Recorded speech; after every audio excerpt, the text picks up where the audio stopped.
67 साल का बुजुर्ग, जिसे लोग दादा कहते हैं, उसने अपने से 37 साल छोटी प्रेमिका को मौत के घाट उतार दिया। जी हाँ, ये सनसनीखेज मामला है छत्तीसगढ़ के धमतरी जिले का। प्रेमिका पुष्पा नाम की महिला का पति पिछले 1 साल से जेल में था।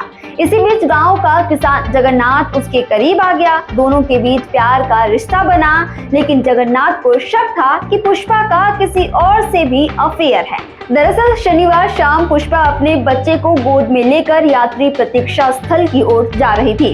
इसी दौरान जगन्नाथ मार्कंडे चाकू लेकर पहले से घात लगाए खड़ा था। जैसे ही महिला वहां पहुंची, उसने पुष्पा की पीठ और पेट पर ताबड़तोड़ वार कर दिए। बचाने की कोशिश में बच्चा भी घायल हो गया। पुलिस ने ग्रामीणों की मदद से दोनों को मगरलोड अस्पताल पहुंचाया, जहां जांच के बाद डॉक्टर्स ने महिला को मृत घोषित कर दिया।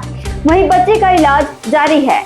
आरोपी अब जेल के सलाखों के पीछे है। ये खबर बताती है कि शक नाम का जहर रिश्तों को ही नहीं, इंसान को भी खत्म कर देता है। छत्तीसगढ़ से जुड़े और अपडेट्स के लिए आप देखते रहें वोयम छत्तीसगढ़।